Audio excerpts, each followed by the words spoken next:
Eu vou convidar agora, então, para a nossa próxima apresentação, a doutora Letícia Cardoso, a doutora Letícia que tem participado também já há alguns anos do Fórum CCNTs com contribuições muito relevantes. A doutora Letícia é nutricionista, mestre e doutora em saúde pública. Ela foi coordenadora do programa de pós-graduação em epidemiologia em saúde pública da Fiocruz e atualmente ela é diretora de vigilância de doenças e agravos não transmissíveis na Secretaria de Vigilância em Saúde e Ambiente do Ministério da Saúde. E a pergunta que nós levamos a ela foi a seguinte: qual a prevalência nacional e a tendência para distúrbios do sono, obesidade e diabetes? Muito obrigado pela presença mais uma vez, Letícia. Obrigada, Mark. Queria agradecer já o convite para participar aqui da discussão, né? É sempre muito importante. A equipe preparou aqui alguns slides. Eu espero ficar dentro do tempo, tá, Mark? A equipe foi muito caprichosa aqui para responder a sua pergunta. Dar boa tarde para todos que nos assistem e aos colegas de mesa. Então, qual que é a prevalência nacional, e a tendência, tanto para obesidade, diabetes e distúrbios do sono, né? É, Queria contar para vocês que a gente. Oxe, deixa eu ver aqui como é que tá. Tá passando ou não? Agora foi, né? Tá. Queria contar para vocês que a gente, né, é o departamento dentro da Secretaria de Vigilância que é responsável pelo Sistema Nacional de Vigilância de Fatores de Risco e doenças crônicas dentro do Ministério da Saúde, né? Especialmente quatro doenças crônicas: obesidade, hipertensão, diabetes e doenças respiratórias. Então, a gente vem trabalhando aí com diversas pesquisas no Brasil, monitorando esses fatores de risco para essas doenças e essas doenças principalmente. Qual que é o panorama nacional da obesidade, né? A obesidade ela vem aumentando, como a gente conhece, ela tem um aumento aí de cerca de 105% na população, né? Como um todo. A gente saiu numa casa de 11,8% para 24,3% os últimos dados de 2023 do Vigitel.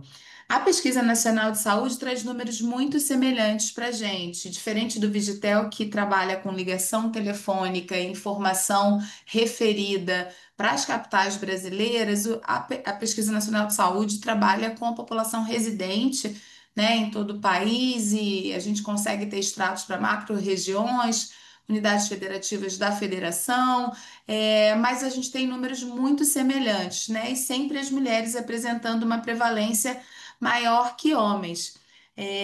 Nas faixas etárias, a gente tem a prevalência de obesidade muito mais alta entre indivíduos de 45 a 54 anos e também uma prevalência na população de menor escolaridade. Indivíduos do ensino fundamental incompleto apresentam as maiores prevalências, mas eu quero chamar a atenção de vocês aqui, né, que esse aumento ele vem sendo constante entre homens e mulheres, né, as mulheres com uma prevalência sempre maior ao longo do tempo. Aqui as faixas etárias, como eu mencionei antes, em ambos os estudos, mas eu quero chamar a atenção de vocês para uma observação que a gente tem feito, que esse perfil de pessoas obesas no Brasil, que antes era cerca de duas vezes mais, se a gente olhar para as capitais brasileiras em 2006, em pessoas de menor escolaridade, se a gente olhar para 2023, essa prevalência ela está muito mais parecida do que ela já foi diferente no passado. Chamando a atenção para a gente, aí eu quero convidar todos os acadêmicos que estão nos assistindo para tentar entender um pouco esse fenômeno, né? Se por um lado a gente tem uma prevalência que cresce mais lentamente na população de mais baixa escolaridade, ela cresceu mais rapidamente na população de mais alta escolaridade do país. Esse é um fenômeno que precisa ser mais detalhado e estudado com estudos mais específicos, tá? Por raça-cor, quando a gente olha, a PNS mostra pra gente que é a população preta que tem maior prevalência. E aqui a gente, segundo as capitais, a gente vai vendo as capitais que tiveram tanto maior aumento nesse período, tá? Que é a diferença percentual. A gente vai depois disponibilizar esses slides, mas também as capitais que têm maiores prevalências no país. Falando um pouco do diabetes, né?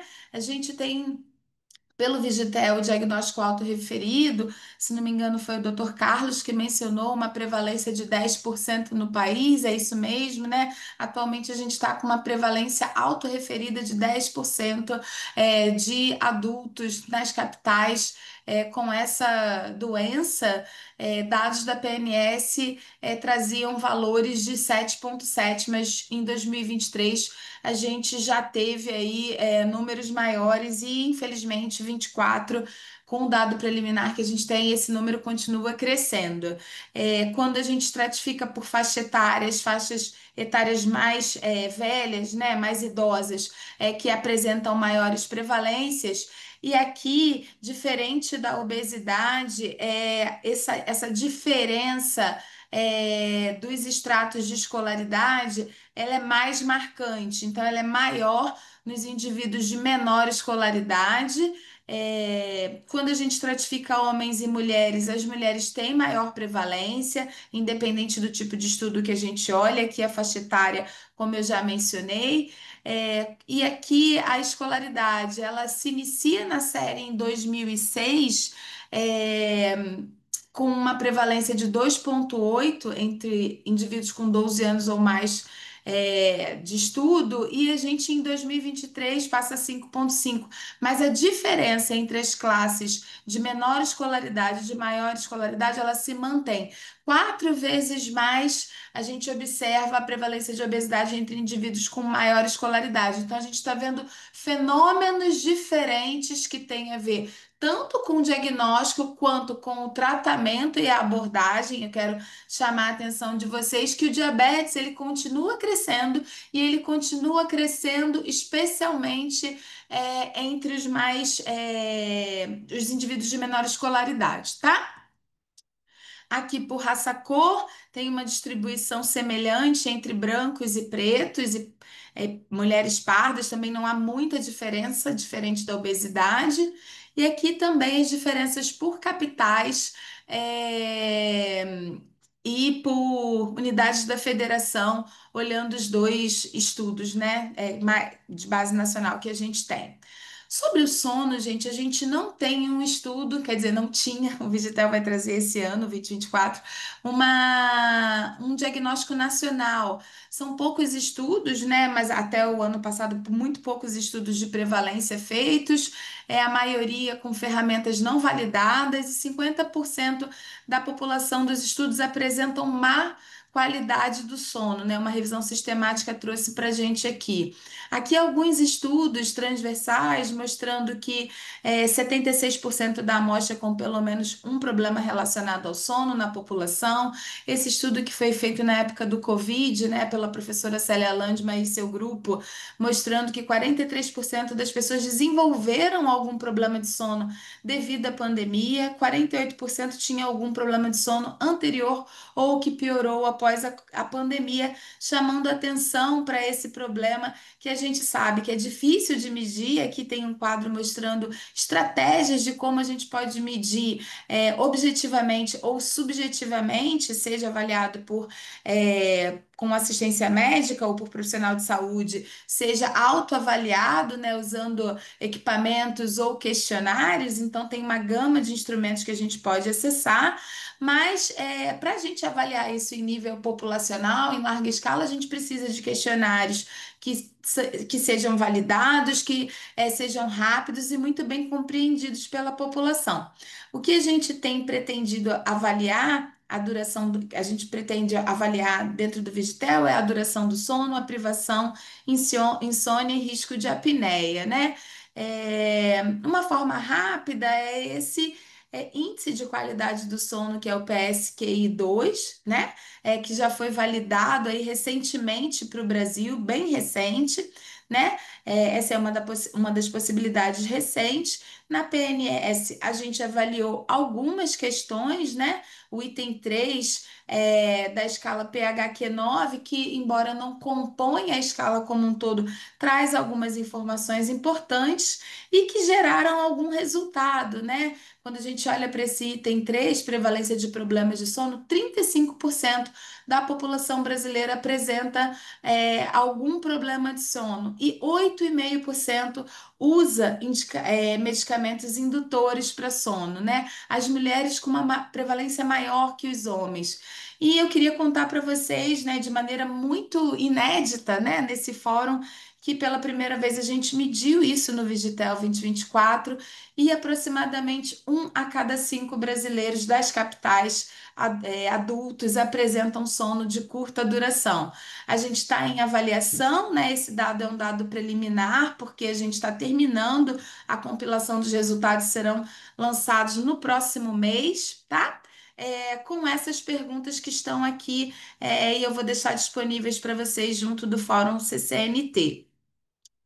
Só para fechar a minha fala, e desculpa por ter me estendido tanto, né?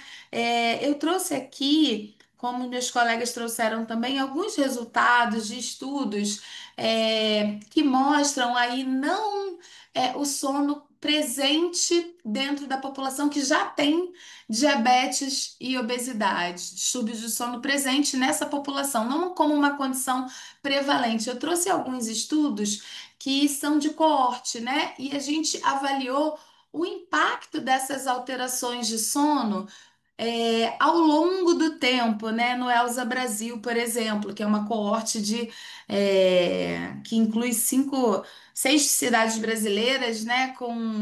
Com representatividade regional aí, com 13 mil participantes, e mostrou que o ganho de peso ele foi em torno de 1,65 quilo por ano em pessoas com problemas de sono. Né? Então, aumentando o risco desse ganho de peso comparado às pessoas que não tinham, e também um aumento de cintura, né? Que fala da obesidade abdominal. Além de outros estudos que também relacionam com o diabetes mellitus, aqui tem uma meta-análise mostrando o aumento desse risco, questões de sono, né? Como fator de risco, tanto o sono curto como o sono que a gente chama longo, né? Excesso de horas de sono, também mostrando aí uma relação. Eu trouxe esse estudo aqui chamando a atenção de vocês que para além do diabetes e da obesidade, distúrbios do sono trazem. Trazem consequências para o desempenho cognitivo, né? Então, aqui a gente tinha no ELSA também uma escala que avaliava a função cognitiva, englobando memória, cognição global, e a gente observou uma relação em U. Então, tanto pessoas que tinham privação como sono longo, que a gente chama, também a gente teve esses resultados. Eu quero terminar por aqui para não me alongar demais, agradecer a oportunidade, fico disponível para o debate. Marque, obrigada. Muito obrigado, Letícia, foi ótimo, né? E claro que a gente fica muito contente em testemunhar esse seu compromisso com essa relação, né, entre diabetes, obesidade, distúrbios do sono, trazendo agora questões sobre distúrbios do sono também para o Vigitel, né? Acho que isso é um passo importantíssimo, é uma novidade aí para a saúde pública no Brasil, que certamente tem um potencial aí né, gigantesco. Ficamos muito contentes.